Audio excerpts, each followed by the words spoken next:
Welcome to this edition of the Million Dollar Mastermind podcast. This is where we pick the brains of high achievers from all walks of life and get their hard-earned, real-world insights on winning. I'm your host, Larry Weidel. I'm here with Jerome Rerucha, and he is the creator of the fitness integration technique. He's a guest lecturer. What do they call you, guest lecturer? With Erconia. He's a trainer of the Erconia lasers all over the country. And as we talked about earlier, that's the Rolls Royce of lasers, and has been doing that for many, many years. And he's in touch with top athletes and top fitness people all over the country, never stops traveling, and never stops learning and developing himself. He's got a lot of new products that he uses, and he, fortunately, he is able to make a lot of those available to the public. But one of the things that we were talking about earlier, Jerome, is getting started. You don't necessarily, not everybody has the advantages of the warm environment, the good coaching, the good encouragement to get started, the good resources, and but that doesn't necessarily mean you're going to be held back from where you want to go forever. And you didn't really start with a whole sack of advantages. No, it was humble beginnings, that's to say the least, whether you look at the town you came from or the family you came from, not necessarily congruent ideas on what I really felt like my life purpose was. And so, yeah, you pretty much started from the bottom, not a lot of support, but you always observed that it's like, okay, what is in my area that can help me? And I did turn out to have a pretty significant lifting career. And whether it's luck was have it, but a lot of people didn't take that advantage. There was a person who moved to the high school, and he was actually one of the teachers and coaches right at my time in high school there. And he was a past competitive lifter. So as time did go by, it was really excellent, the foundation that I did get. Now, that relationship didn't start off roses by any means. He was a very hardcore person, and I kind of alluded to it. I don't come from a family that really advocates being in extracurricular activities. I'm a super small town farm kid, and you were born for one purpose, and that's to work on the farm, and everything else makes no sense that you would do. So anything as far as, going to basketball camps or lifting camp, anything like that just wasn't like, why would you do that? So there was no opportunities to do those things, but either trying to rebel in a positive way. When it did come time where I was going to dedicate myself to lifting, he was there. Even though he was a very driven person, he would just tell people, if you're not going to go to these camps, if you're not going to do these things, don't even come out. So when it came to the point of time for me to ask him for help, he wasn't very ambitious to do so, just based upon why would you waste my time type of deal. But I pretty much knew at that time, I knew differently too of how I got to that point, and that I would do what was necessary to, I guess, either win it over or whatever it was, but that was it. And then even from a workout perspective, so I was the class, we had a couple of us, and there wasn't much of a weight room at the high school I went to. So we raised the money doing all sorts of things to build the weight room. And we were even in shop class, and we built the equipment and, raised a bunch of money for the equipment as well. But since we weren't playing sports for the school, we were just lifting weights, and we wanted to compete in powerlifting, which was not a sport in that school. The school ended up kicking us out of the weight room. So we raised the money, we built the equipment, like we didn't do anything wrong, but they're like, well, you're not playing school sports, you can't use it, get out. And that was it. And so, it was just one of those things. You just, address that problem. And we lived in the middle of nowhere. I mean, I'm from a farm, and the next town is 20 miles away. So it's not like, oh, I'll just go to this gym over here. Well, there was no gym. So we just built our own equipment. And one of my friends had a Quonset on their farm. There's no heat, no air conditioning. It's just, we didn't have a wind chill in the building. So that was it. The thing is that when you started, you were in a small school, not a lot of different things, but not only you, but there were some other dumbbells around there that wanted to lift weights too. I mean, in spite of, Yeah. it makes a big difference. It makes all the difference in the world to have a couple of other people around you that are interested in the same things you're interested in. You got to have somebody to bounce ideas off. Probably you wouldn't have been able to get started in the body, in the lifting world and everything, at least the same way, without some other people going along with you, had the similar interests you could bounce ideas off of and things like that. Yeah, there was no doubt. Me and one other person were the leaders of that movement. But like any high school, there's a bunch of kids that, hey, you could play sports. We kind of did. It's like, I'm just not really a team sport person. And even then, wrestling could be perfect for them or whatever. But we kind of had this drive thinking of the weight room. There wasn't a weight room at the school. So like I said, we just took it upon ourselves, started raising money, making the equipment. Kind of odd that we then still didn't get to use it for very long. Got thrown out because you were saying that you weren't playing team sports, so they threw you out of the gym that you built. Yeah. Yeah, and there was nothing we were doing wrong in school. It's not like we were acting out, getting in trouble, so you were in detention. Let me guess. You probably didn't get an award for building all that stuff, or an initiative award, or a big thank you for building this gym that the football team's going to use. Oh, no, none. No, and I was friends with everybody. I was a real social person, but yeah, those were the things at a young age you just overcame, and it did kind of develop it. It really kind of hardened that drive. You always kind of had a drive, and for whatever reason, nobody put it in me. I suppose you could say some people tried to beat it out of you almost, but it was, the more you told me I can't, the more it hardened things. And I just wanted to do positive things. And to this day, that drive is pretty irrationally intense.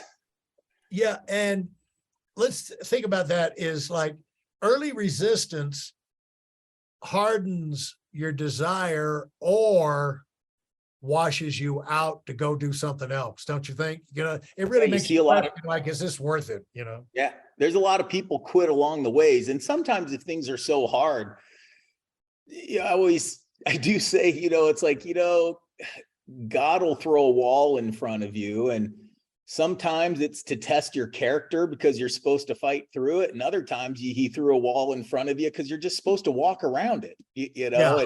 And that's a little bit of the art of life. It's like, all right, is this challenge? Am I supposed to knock this wall down, or am I just supposed to walk around it? And those are things I ask myself all the time when things are uncomfortable and hard. And sometimes it's like he wants you to go in a completely different direction.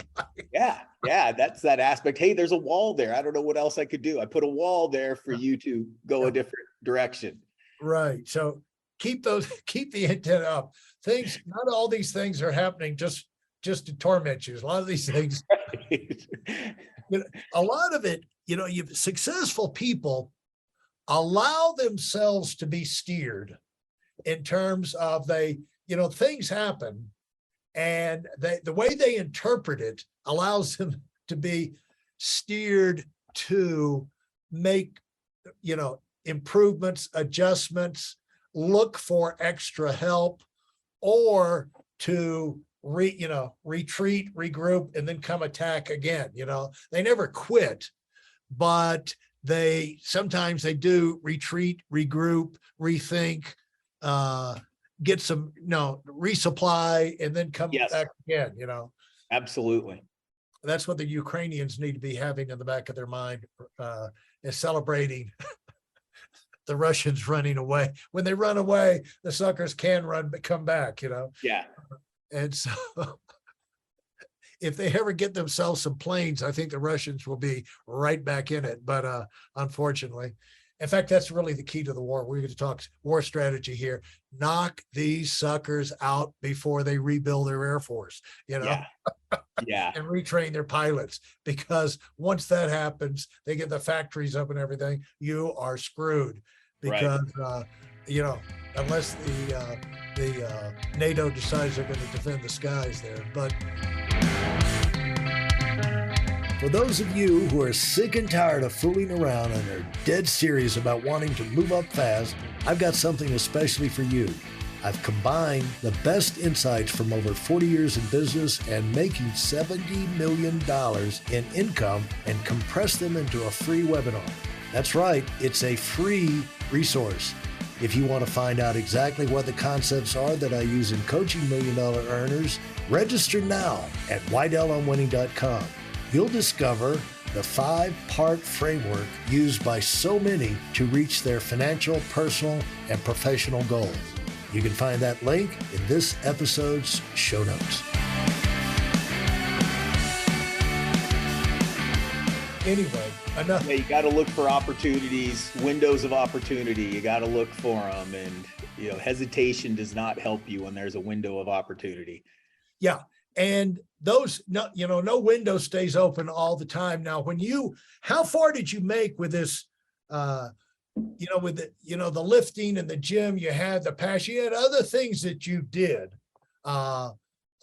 Did that kill the weightlifting thing until you went to college and things like that, or what? Not really. So I did start going into my senior years where I drew a real hard line, and it was going to be a regular part of my life, and whatever else I needed to do on the farm would be done. I can work weekends, I can work after I get done lifting, all those types of things. And then I did take a year off. I didn't know what I wanted to do. I was always kind of a little slow developing because you just kind of had to figure things out on your own. So initially, I never thought of going to college. I thought, well, I'll probably end up going to a trade school.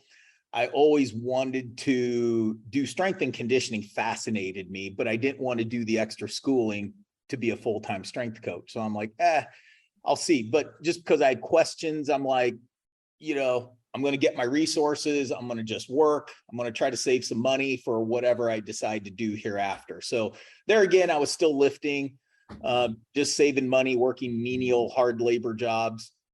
And then it ends up turning out, I did end up going to college, in kind of an odd story a little. So I was so detached from reality, but you wouldn't know it if you knew me as a kid. Like, I wasn't socially awkward. I had tons of friends. You only went to a high school of 400 people, and I'm sure I was friends with 350 of them, but so I never really thought of going to college. And literally, I had no idea you had to take SAT tests or ACT tests to be allowed to go to college. I just figured, hey, if you had the money, and you go. So as I take a year off out of high school, and then it's like, okay, I'm going to go to college. And the only reason I really ended up conclusively going to college was one of my oldest friends. We're still friends to this day, but I've known him since he was 4 years old. And we went through grade school together, went through high school together, ended up going to the same college, but obviously I was behind him then at that time. And the day he told me not once that we knew each other the entire time. So at the end of our senior year, he was like, yeah, I'm going to go to college. And I was like, you're going to college? Like, I mean, we were like equals in life, right, with what we were doing. I'm like, that blew me away. He was just so nonchalant. Well, yeah, of course I'm going to college. Like, I'd never heard him say this. And I was like, holy crap. Like, he's going to college. Like, why shouldn't I go to college? Like, that really was a definitive moment. But even at that time, I had no idea about the ACTs and SATs. So I know people study for them and do all sorts of things. I just showed up for the test. I didn't study. I never even heard of these things before. So I think I passed by one question, and that was it. Yeah. So that was good enough. Yeah. You got in. And so where did you, from the, we're talking about, passion and developing passion. And a lot of times you develop a passion in something like wanting to pursue the lifting, you know, you were going to go to school and get an education, but your passion was, you know, the lifting and the powerlifting, and with an inkling for strength and fitness. It's really interesting how these things that kind of float around in our mind as general ideas or general interests that attract our attention early in life wind up being what we wind up doing down the road. And you don't think of it at the time, you know? Yeah. But as you went through that thing and you saw that passion grow for, your passion will not grow unless you start having some success, you know, and it's like a business. You know, you're not going to be passionate about your business idea, your breakthrough over here. At some point, you got to have some success. When did you start getting some success? And then once you get the success in that thing, you know, you become a different kind of person, because you become a person who can commit to things. You've convinced yourself you can make them happen. And so now the things that follow in line, you know, you're like a bulldozer attacking them. Yeah. And it's like this guy, well, we won't go there, but Right. you know, it's just like, once it's in there, you just see like, where did that come from? Well, the guy was already like that. You know, he might have been retired for a couple of years. He might have been over here, you know, just kind of biding his time on something, but no, that's who he really is, you know? Yeah. Go ahead. Well, the first time it probably was a measurable success was, again, just my junior summer going into my senior years when I started lifting. And it was a major switch that I flipped. I always knew it was in me. Nobody else knew it was in me. And truthfully speaking, prior to that, it was groomed to where it wasn't going to be in you.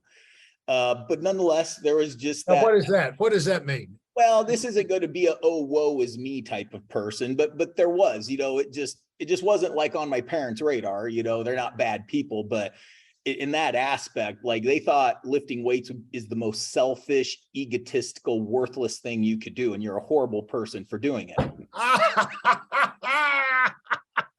And that's probably a soft way of saying it. So, oh, really? Oh, yeah. So I probably didn't say it once.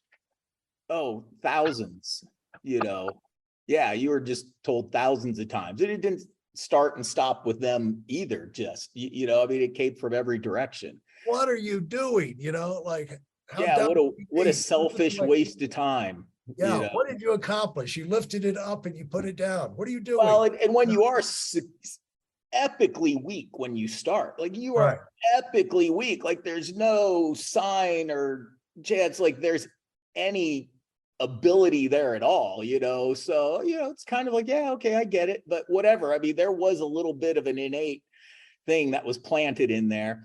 And so I went from, like, literally, I guarantee half the girls in high school could outlift me going into my senior year, guaranteed. But anyway, in 8 months, I went from being one of the weakest people ever to, when I did compete, I did win the Outstanding Lifter Award of the state, which was pound for pound, as I competed at 165. So in 8 months, I was 150 pounds. And I started lifting because I just wanted to get as big as I could. So, I mean, I just started eating massive amounts of food on the day I committed and never missed a workout. It doesn't matter if there was a blizzard, you know, we found a way to make it work. There was just no way. If it was Christmas, I lift before anything happens on Christmas. You know, there was just that just happened. Because once you're going to disobey, you may as well go all in with it. Yeah, you know? right. That was the whole thing. So that being said, you know, I watched it ever since I was like a freshman. You know, there were some people competing, so I'd kind of look and see and knew what was a little bit required of it. So I had no idea. I didn't set out. I just set out to do the best I could and get started. But yeah, so even that first competition of the Northeast state, you know, we won that and got the Outstanding Lifter Award, and then we won state, pretty similar with that. Went to teenage nationals. So yeah, a span of, you know, just 3 years, I started, maybe I could squat 95 pounds legally when I first started. And then 3 years later, I didn't do it legal depth when I say this, but I did put 700 pounds on my back when I was 19. So I started when I was almost 17. And yeah, it was just, I just unleashed a monster that I always knew was in there, but nobody else did. So, the point is when you start epically bad, you give yourself the opportunity to have epic progress. yeah, there is. So that's the thing. I can take generally anybody. And I mean, there's some really hard gainers out there, but I could take the person. I tell people all the time, I'm like, I'll let you pick first. You give me all the misfits in the school and I'll train them to you. I will promise you that, I will instill a monster in those kids. And once you know how to do that, you can go in and transfer that into all kind of other arenas. Thanks for listening to the Million Dollar Mastermind. If you felt there were any valuable takeaways from this episode, please take a minute and leave us a 5-star review. Your feedback is important and really helps us get the word out to a wider audience. Remember, we have a valuable webinar that is absolutely free. Register for it right now at weidelonwinning.com. Thanks for listening.